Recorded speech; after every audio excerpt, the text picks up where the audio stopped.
Hello and welcome to another episode of Gemstone Mine. I'm John, and today we're going to go over some basic strategies in another lesson from cEDH. cEDH is a metagame within the Commander format that sits at one extreme with highly consistent, highly efficient decks. Not all cards are equally powerful in all formats, or even in all metagames, but there are lessons to be learned from how players are using some of the most powerful cards in Magic's history. And today, I want to give a simple mantra that I like to use when I'm playing Commander. This is a type of heuristic that I use when I'm trying to play through and figure out what my lines are going to be, what my best options at the table are, and just generally how to play. That heuristic is play to your deck strengths, play to your seat strengths, and play to your strength as a pilot. But before we get started, I just wanted to thank you again for joining us here on Gemstone Mine as part of Commander Cookout Media Group. There's been a lot of really cool stuff coming up. You've probably been seeing all of Brando's box openings. You've seen the new episodes of Sidewalk Slam.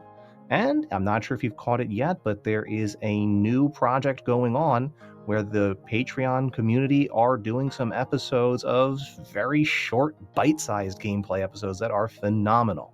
And all of this is possible thanks to our sponsor, FusionGamingOnline.com, your source for all your gaming needs. Full disclosure, I don't actually know what the code is at the moment, but the correct discount code, which you can use at Fusion Gaming, should appear on your screen and in the description if you're on YouTube. That said, you can use the code that's on the screen and the description now, that future John knows, to get a discount on all the stuff you are going to buy anyway.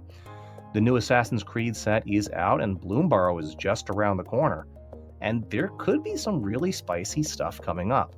In addition, you may not have known this, but Fusion Gaming actually has a pretty generous buy list that you can take advantage of.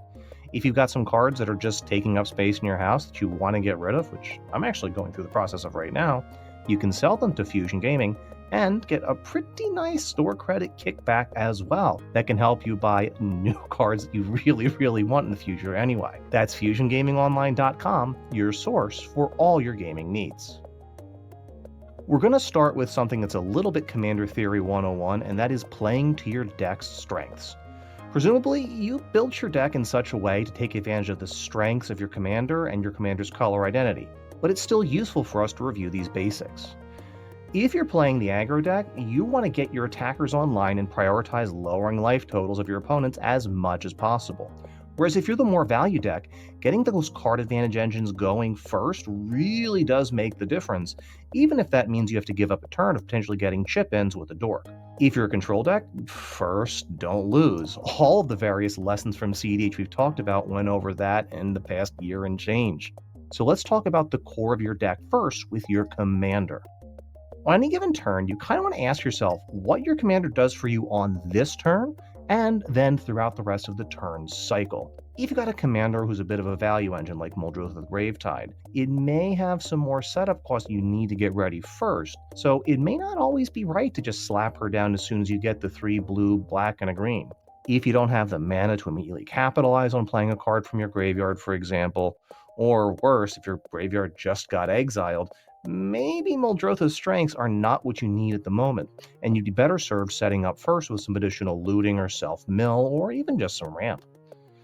Out of my own catalog of decks, I almost always want to cast my Trelasora Moondancer on turn 2 as long as I was able to get a turn 1 Soul Sister online, so that way I can immediately pump her up to a 3/3 and scry 1 to set up my next turn's draw. The deck only really enters the all-setup stage of the game when Trelasora is in play to beat face and help me control my top deck. Moving beyond just the commander though, consider what cards you even have access to in your deck. Not that you should necessarily think through all of the other 99 cards you could potentially see on your next top deck, but get into the habit during other players' turns to ask yourself, what would be the one card I would really want to draw on my next turn, more than any other card in my deck? And what would that top deck mean to me in this situation? What would help me the most if I were to draw it right now? This is a good habit to be in that will make you a lot faster on the turns when you do go to tutor, which is just a nice courtesy to your opponents anyway. But it will also improve your odds of winning if you develop the habit of consistently having a best case scenario to aim for. I personally like to do this in addition to considering the lines I may take on my next turn. Yeah, I probably want to wipe the board on my turn to get rid of all the value creatures, but what card could I top deck that would really make me even reconsider that? Maybe something that would let me threaten lethal damage, for instance, because I don't care how many cards are going to draw off of Nadu Winged Wisdom if you're already at 21 commander damage. Poker players often call this playing to your outs, knowing which cards are left that could get you out of your current predicament. And you can set yourself up for success in Commander by playing to your deck's strengths from the moment you start building it. The most successful decks in the format's history are the ones that lean into the strengths that their colors have to offer.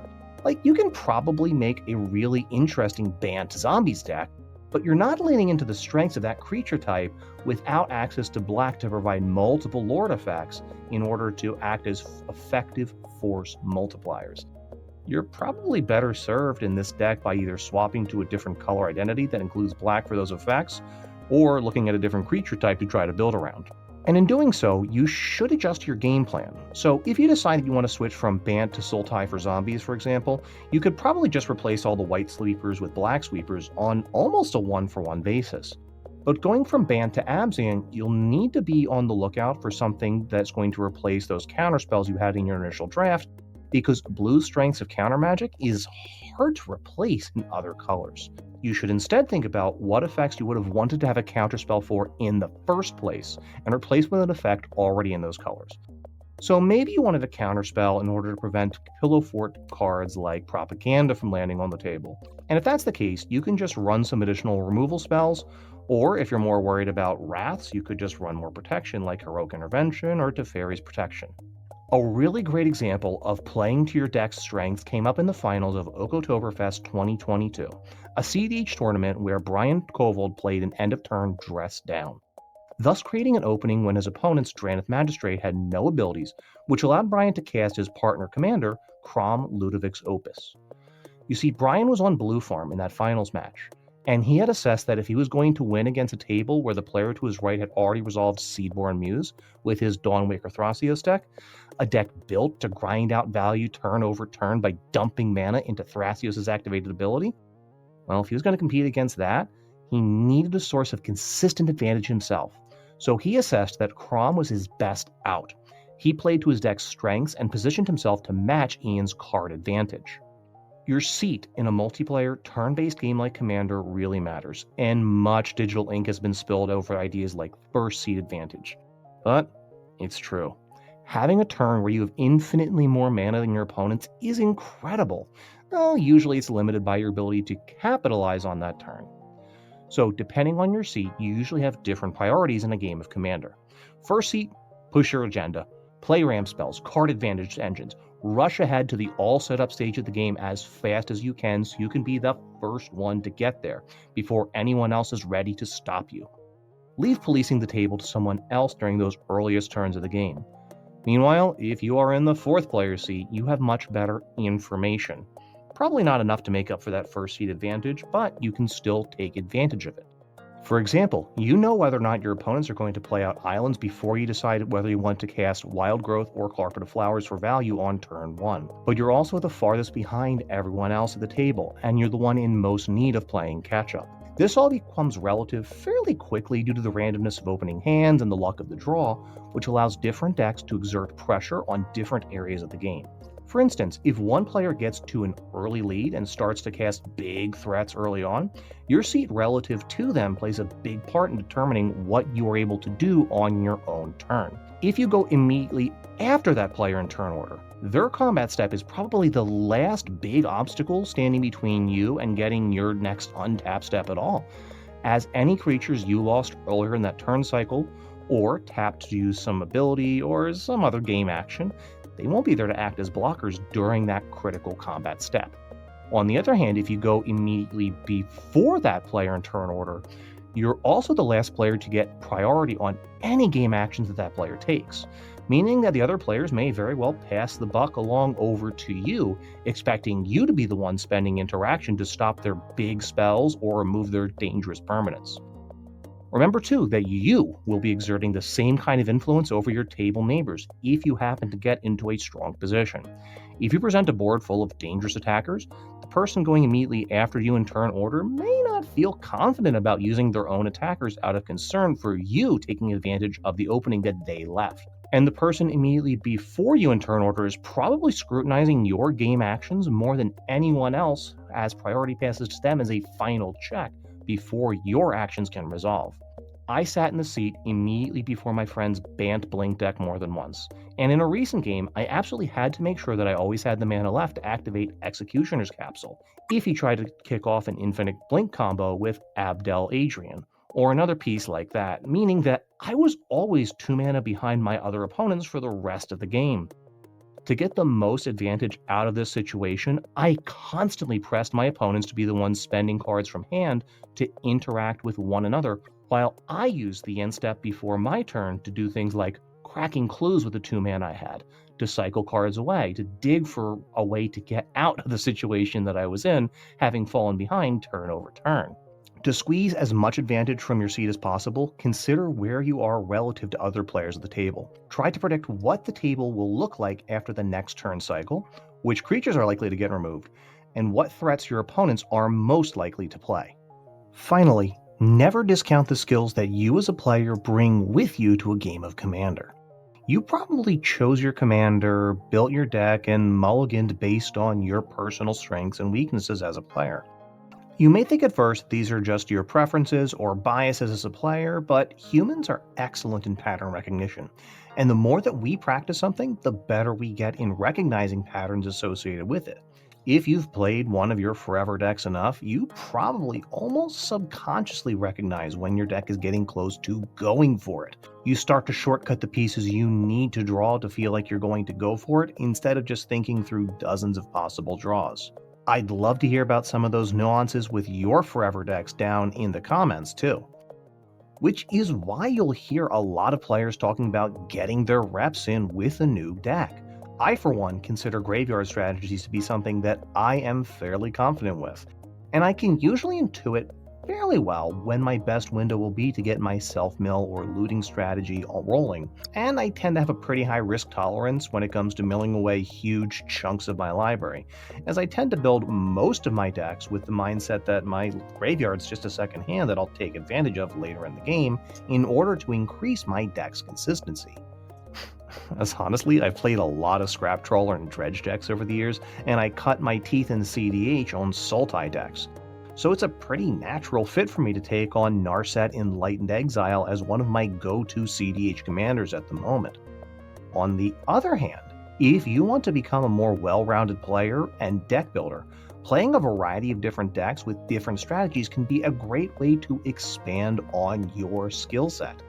Trailosaur Moondancer is about as far from a graveyard deck as you can get, and being the aggro player demanding answers from everybody else at the table is very different than the control player that I usually like to be, the person with all the answers to the various threats at the table. But a lot of the skills that I learned being the control player still apply to knowing whether to scry to the top or bottom, when you're trying to sniff out who has the best interaction and who the best target is to attack. And I only got that confidence to be swinging and be the threat because I'd built up Torbrand before that, which made me a lot more confident at eyeballing combat damage and multipliers to assess the clock that I had my opponents on. Let's put it all together. In this clip from Sidewalk Slam Season 1, Brando is going to combat with his Norin the Wary deck, and Ryan, who is on his Orvar the All-Form deck, begins to lean in, and as he starts with one of his strengths as a player as he starts talking. He's the blue deck, so he wants the game to go long. So he starts reminding Brando to attack with as many creatures as possible, even though he knows it means he'll be attacked as well and is going to have to throw away chump blockers in order to escape damage. And as Brando is counting up his attackers, Ryan casts Keep Watch, drawing 16 cards for 2 and a blue. If he can position Aiden and Alex into a position where they are at a critical life total, he can leverage his position as the player with a handful of answers to the biggest threat at the table, Brando, and force them to back up his actions, arguing that they have to if they want to survive Brando's further aggression. It's a pretty clever bit of politicking, one of Ryan's strengths as a player, and the play works towards both his deck strength as a mono blue deck and his strengths as a political player at the table. Plus, Orvar tends to play more like a Voltron style commander than the typical mono blue commander, and it is much better positioned to win with fewer opponents at the table. When you only have to damage out one or two of them with commander damage, it tends to go a lot faster. Finally, it also plays to his seat's strengths, because he has a player between himself and Brando on either side. Aiden is feeling most of the pressure from Brando's attacks because of his seating, and Alex is being forced to spend his game actions being the final check on the various engines that Brando is setting up with his Norin the Wary deck. Further, both Aiden and Alex are starting to get low on life totals, making Brando's impact tremors a serious threat to knock all of them out before Ryan needs to start to sweat at all. If you want to check out how this particular game ended, be sure to check out the episode of Sidewalk Slam, link in the description, and hopefully in the little card thingy on YouTube too. If you play to your deck's strengths, your seat strengths, and your own strength as a player, you are going to set yourself up for success at the commander table. Start by building your decks to take advantage of the ease of access you have with your commander, as well as building to the strengths of the color identity that your commander provides. Play to your outs by considering what might be the right time to play your commander, or which cards are the ones that your game plan is really looking for on your next turn or the next few turns. Play to your seat strengths by projecting your power that your seat gives you over your neighbors. If you're going first, push that advantage. Whereas if you're going last, you probably want to hold back and take advantage of all the sweet, sweet information that you're getting. Have a plan for how you'll adapt if you're stuck in the last seat before the player who's threatening to go for it, just as much as you should have a plan for when you're the person with the opening hand full of fast mana that catapults you ahead of the rest of the table. And of course, play to your strengths as a player. Get those reps in with the decks or strategies that you really enjoy, but don't forget to branch out. More well-rounded players who have experience with a variety of different strategies are not just adept at piloting their own decks, but they can often better predict their opponents because they've played similar decks in the past. Keep these tips in mind, and you'll see more success at the commander table. Now, if you'll excuse me, I have another Scrap Troller deck to build. And if you want to see how that deck's going, you can join the Commander Cookout Patreon to get an invite to the Discord server. You can also add us on Twitter, where we are at GemstoneMineMTG. We're part of the Commander Cookout Media Group on YouTube, and you can always send us an email, gemstoneminepodcast@gmail.com. Until next time, I'm John, and this is Gemstone Mine.